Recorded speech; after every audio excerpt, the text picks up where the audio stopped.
There are already many videos cover what you should do in watercolor painting. But these common mistakes that rarely mentioned. So I decided to make this video to talk about these 6 things that we should never do in watercolor practice. The first thing is about how to use a color palette. If you use a color palette that has covered, so you can keep your color over here. After you finish your watercolor painting, you don't have to clean your watercolor palette totally. And this is the first mistake that the people usually do.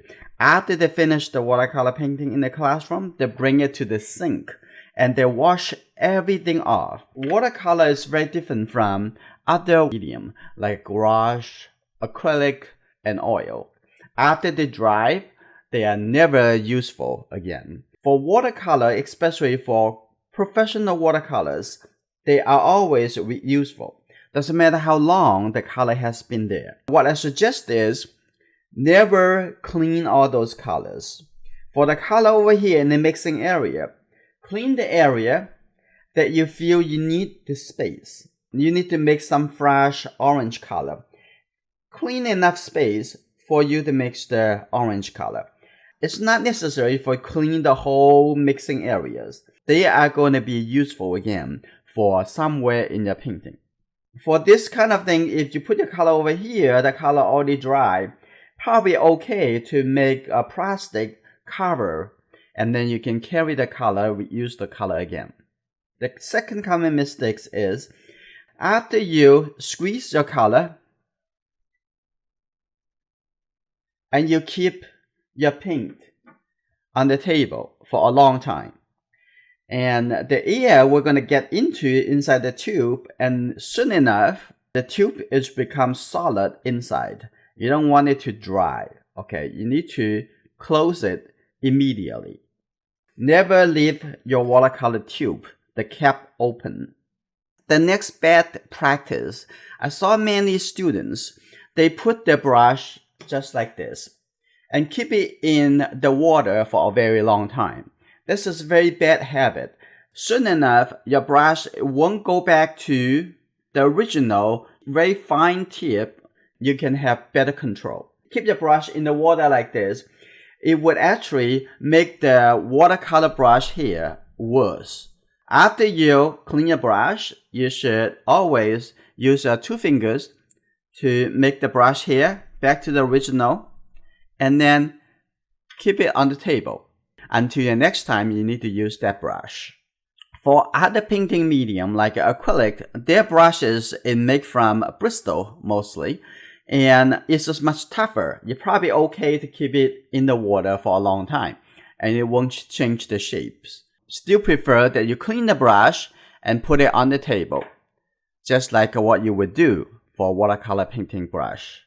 The next mistake is if you use masking fluid to protect some areas in a watercolor painting. Never use a brush direct contact with the masking fluid. Your masking fluid would get into inside of the brush here. It will be very difficult to take all the masking fluid out from the brush. The proper practice is if you have to use the brush to apply masking fluid, let the soap get into inside of the brush here first before you use this brush to apply the masking fluid. The other thing related to this is after you apply the masking fluid, you should use a separate water to wash out the masking fluid and the soap, not using the same water you're going to use for your watercolor painting. The next watercolor mistake. Some students, they like to use any paper to do watercolor. Watercolor is a wet medium. Making sure you have the paper for watercolor or for wet media.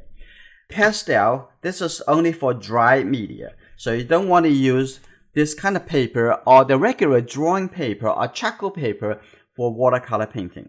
This is a sketchbook, it's only for dry media. It's not for wet media. And this one, it mentioned watercolor and wet media watercolor paper block. So this is good. Use the paper that created for watercolor painting. Usually those paper has a special layer, it's called sizing, that contain the color, that treat the watercolor properly. And the last one, lots of students, they want to lift up the color with paper towel. And let me show you here. Let's apply some wet color.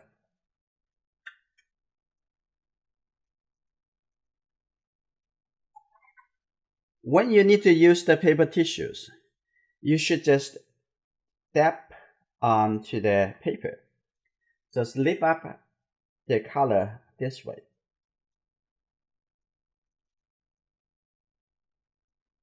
But you should never use your paper and drag it onto the wet surface. The paper already damaged, and you never be able to do more in the same area. I hope this short video is helpful and avoid some unnecessary struggle and frustration for you. See you in my next video.